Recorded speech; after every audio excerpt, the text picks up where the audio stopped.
Bonjour à tous et bienvenue sur ma chaîne Strangeria pour une nouvelle vidéo sur le thème du paranormal. Aujourd'hui, je vais vous raconter une histoire, mais pas n'importe quelle histoire puisque ce sera une légende urbaine. Comme vous le savez, une légende urbaine, c'est donc un récit qui se transmet de personne en personne, donc une histoire que chacun raconte à qui le veut. Et donc la légende urbaine, on ne sait jamais si c'est une histoire vraie ou non, du coup, vu que c'est comme le téléphone arabe, à force de répéter de personne en personne la même histoire, eh bien, les propos se déforment, le récit n'est plus tout à fait le même.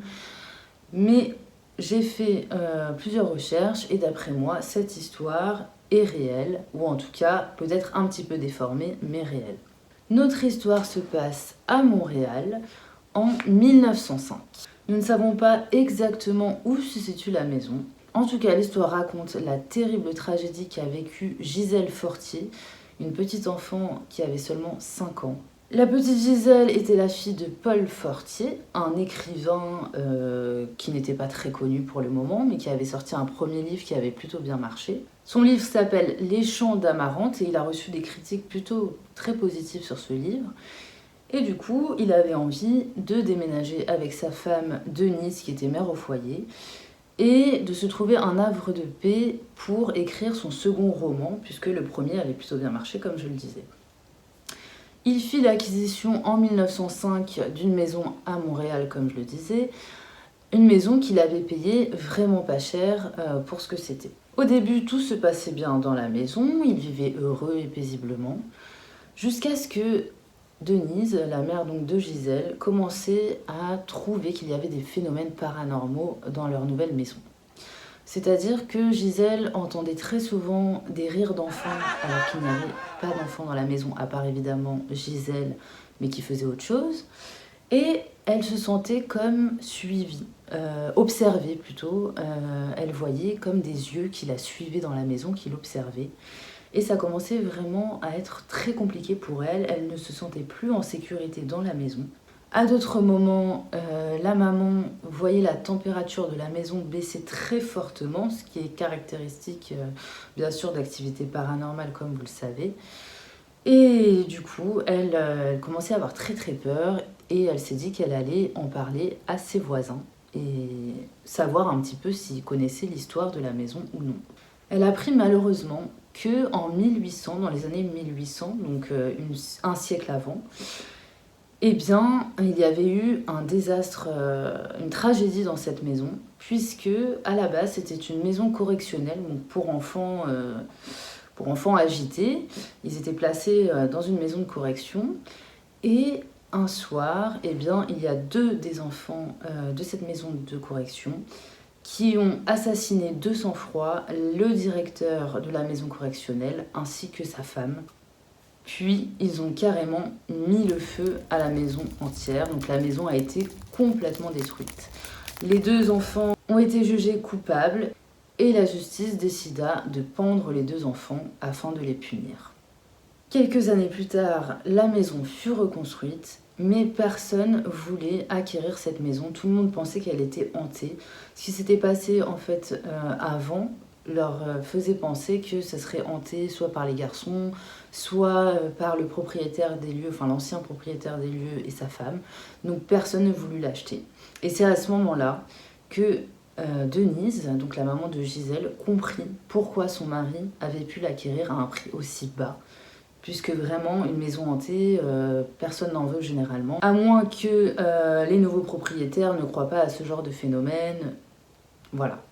Mais globalement, ceci explique le bas prix de la maison. Et évidemment, ils ont acheté la maison sans savoir le passé tragique qui a eu lieu dans cette demeure. Après donc cette enquête, Denise décida de parler à son mari de tout ce qu'elle avait découvert sur la maison. Mais comme son mari était vraiment très terre à terre, il a décidé de vraiment pas le croire et ça l'a mis en rogne parce que sa femme était de plus en plus terrifiée de vivre dans cette maison. Elle le suppliait de partir, mais le mari en fait ça l'énervait d'autant plus et il commençait vraiment à s'alcooliser, à être assez bourré tous les soirs et ça a créé vraiment d'énormes tensions dans la maison. D'ailleurs, à noter que vous savez que quand un lieu, il n'y a pas des bonnes énergies, parce que voilà, il y a énormément de disputes par exemple, eh bien ça favorise l'arrivée donc d'entités démoniaques dans la maison.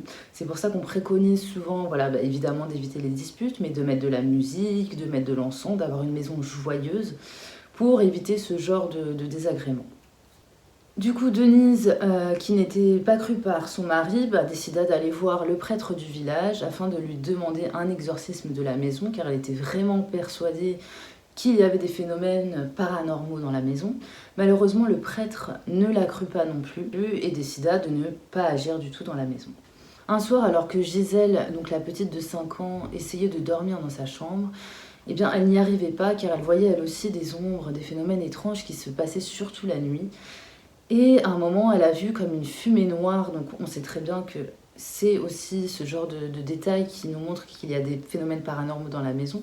Tout ce qui est fumée noire, etc., on sait que c'est négatif. Et plusieurs fois la nuit, elle avait affaire à ce genre de phénomène, et du coup, elle en a parlé plusieurs fois à sa mère, et sa mère tentait de la rassurer alors qu'elle-même se disait qu'il y avait des problèmes dans la maison, mais elle essayait de ne pas effrayer sa fille, et lui disait « Ne t'inquiète pas, c'est ton imagination, dans le noir, des fois on voit des choses, ne t'inquiète pas, tu peux dormir tranquille. » Ce soir-là, la mère de Gisèle tenta de rassurer sa fille encore une fois, sauf que Gisèle ne savait pas que ce serait le dernier jour où elle voyait sa mère vivante. Gisèle ne pouvait pas du tout dormir, elle voyait encore cette grosse fumée noire se former devant elle. Et là, elle en pouvait plus vraiment, elle a couru vite dans la chambre de ses parents pour tenter de les réveiller et dormir avec eux.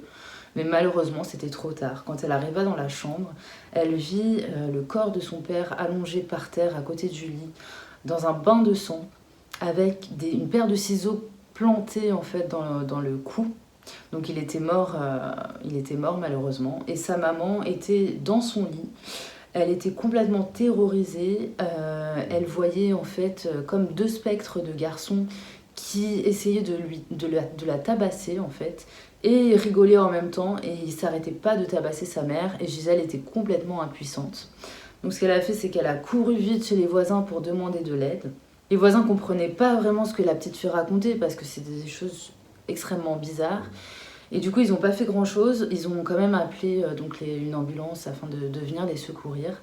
Malheureusement, comme je le disais, le père était déjà décédé à la suite du coup de ciseaux dans la gorge. La mère a été transportée à l'hôpital le plus proche. Malheureusement, elle resta dans le coma plusieurs mois et elle mourut au bout de 3 mois. Donc Gisèle n'a plus jamais revu ses parents vivants depuis ce fameux soir. Suite à ça, la police a voulu enquêter sur l'affaire et a donc interrogé Gisèle, la seule rescapée de ce drame. Et Gisèle donc leur a expliqué tous les phénomènes paranormaux qui sont arrivés et pourquoi on en est arrivé à la mort de ses parents. Malheureusement, la police, qui est bien sûr très terre à terre, n'a pas du tout cru à cela. Il n'y avait pas vraiment moyen de vérifier les dires de Gisèle. La police pensa que c'était un énième problème de couple, une énième dispute, que le père avait cette fois-ci beaucoup trop bu, avait abusé de la bouteille et du coup avait voulu attaquer sa femme Denise, et que Denise a voulu vraiment se protéger et a planté donc le ciseau dans la gorge de son mari, et qu'elle est morte à la suite des coups de son mari aussi. La pauvre petite Gisèle finissa orpheline et dut partir vivre chez ses grands-parents à Seattle, avec cette histoire dans sa tête qui la suit pour toujours. Ce qui est aussi d'autant plus étrange, c'est que la maison brûla une seconde fois, donc en 1906, un an après l'acquisition de la maison faite par les Fortier. On ne sait pas pourquoi, mais il y a eu un départ de feu et on n'a jamais su expliquer la raison. Donc moi je pense évidemment que ça relève du paranormal. Je pense que ça vient donc des entités négatives qui étaient présentes dans la maison en 1800 lorsque c'était encore une maison correctionnelle. L'histoire se termine là. Dites-moi ce que vous en pensez. Merci d'avoir regardé cette vidéo. On se retrouve très vite pour une prochaine vidéo sur ma chaîne Strangeria. À bientôt.